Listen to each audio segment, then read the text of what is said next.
caminhar sozinhos. Você precisa admitir a sua incapacidade de conduzir-se sozinho em um mundo como esse. Provérbios diz: não seja sábio aos seus próprios olhos. A sabedoria não nasceu com você e ela não vai morrer com você. Não pense que você sabe tudo. Você não sabe. Cuidado com a soberba e com a arrogância. O fato de Deus revelar o ambiente que vivemos também revela que não temos condição de caminhar sozinhos. Israel precisava ser guiado por Deus, porque era impossível viver e caminhar no deserto sem direção. Nesse sentido, aqui aponta para outra coisa. Esse é um tipo de mundo, de sociedade, que nós não podemos dar o luxo de ser guiados por Freud, pela cultura caída. Nós não podemos ser guiados por mentes mortas. Isaías capítulo 8 diz assim, o Senhor está repreendendo a nação e está dizendo: consultarão os mortos em favor dos vivos? A lei e o testemunho. Se vocês não falarem conforme essa palavra, jamais verão a alva. Que é isso? A nação de Israel estava consultando pagãos. Os vivos, os salvos, os que têm o Espírito Santo. Estava consultando os mortos, os condenados, os pagãos. E o Senhor repreende: vocês consultarão os mortos em favor dos vivos? Vocês deixarão os mortos espirituais da cultura caída, da psicologia caída, das ciências humanas ou do humanismo secular caído, dirigirem o seu casamento, seus filhos, seus negócios? A lei e o testemunho. O que é isso? A palavra. O Senhor que tem que conduzir. Porque esse ambiente não tem competência para conduzir a igreja. Não tem qualificação, qualidade para guiar a igreja. Então, nesse sentido, seja humilde, não seja sábio aos seus próprios olhos, se submeta ao Senhor. Segundo,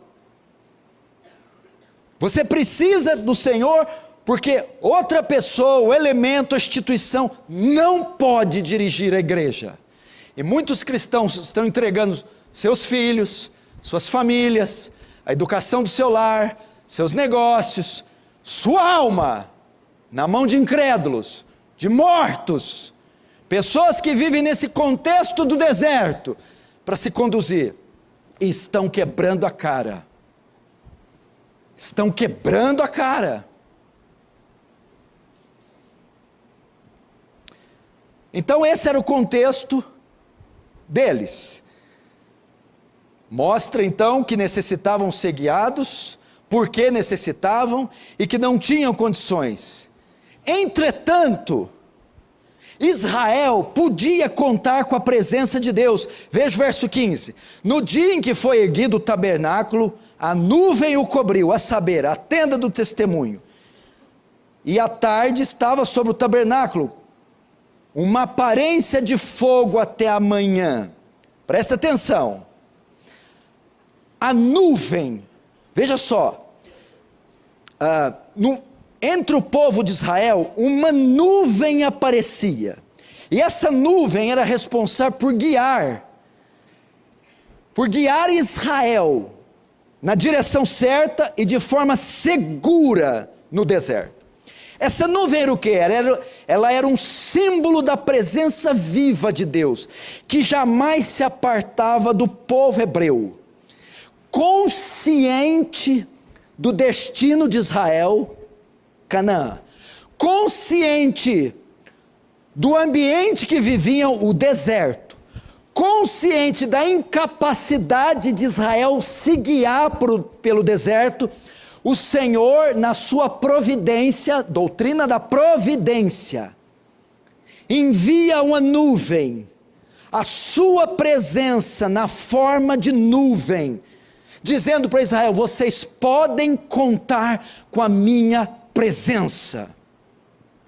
Nós também, irmãos, escute, apesar de vivermos em um mundo em trevas, em um mundo hostil, em um mundo estranho, apesar de não sabermos o que nos espera no futuro, podemos contar com a presença de Deus, nos guardando, nos protegendo, nos guiando. Jesus disse em Mateus 28:20: eis que estou convosco até a consumação dos séculos. João 14:16: e eu rogarei ao Pai, e Ele vos dará outro Consolador, a fim de que esteja para sempre convosco. Esse Consolador é a nuvem que estava sobre Israel, é a nuvem que está sobre nós, a presença de Deus, na forma do Espírito Santo, na forma da onipresença de Deus, que está em todo lugar. Então você pode contar com isso. Então aqui já vai outra dica. Quando você vê um crente quebrando a cabeça, tomando decisões erradas, fazendo negócios errados, falando besteira, se precipitando, ele deveria receber um severo castigo. Por quê? Porque nenhum outro povo, instituição ou pessoa tem disponível a presença de Deus, de modo que os ímpios, os incrédulos se conduzem conforme pensam e entendem, e eles não têm acesso à presença de Deus. Agora, quando ele diz que estarei convosco até a consumação dos séculos, e mandarei o Consolador, como é que você pode desprezar a presença favorável de Deus, disponível a você, 24 horas por dia?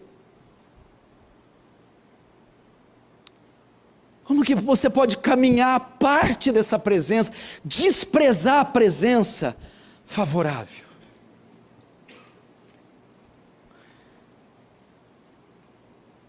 Entretanto, presta atenção,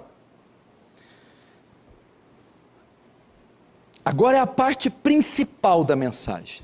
Estou dizendo que não conseguimos guiar nossas vidas sozinhos, em razão do ambiente que vivemos. Para isso precisamos da presença, e ela está disponível. Entretanto, essa presença se manifesta no coletivo. Notem que a nuvem só passou a cobrir e guiar o povo após a construção do tabernáculo, verso 15. No dia em que foi erguido o tabernáculo, a nuvem cobriu a tenda. A nuvem, presença, só apareceu, guiou, seguiu após a construção do tabernáculo. Então, todo Israel se juntava ao redor do tabernáculo, uma congregação. E aí a nuvem, a glória se manifestava e guiava os irmãos. Queridos irmãos, tempos mais tarde, o tabernáculo fez a transição para o templo, onde a glória de Deus pairava. Irmãos, escute, Deus nos guia como igreja. É na igreja que Deus mostra o seu poder, é no culto público que Deus fala, dirige, coordena a sua igreja. É na igreja, é no culto, é aqui, meu irmão. Hebreus 10:25 diz: não deixemos de congregar-nos, como é costumes de alguns, antes façamos admoestações, e tanto mais, quanto vedes que o dia se aproxima.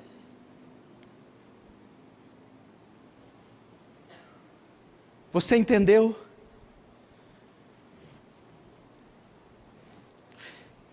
O autor está enfatizando, meu irmão, a importância da igreja local, é a importância da comunidade dos remidos. Não existe fé fora da igreja. Não há como, meu irmão, você ter uma vida saudável apartado da igreja. É nesse ajuntamento solene, é na comunhão semanal com os santos, é viver na vida desse organismo vivo, que o membro tem saúde, é no culto público que ele ouve o sermão, ele é exortado, consolado, dirigido, doutrinado, guiado, e ele sai equipado, preparado.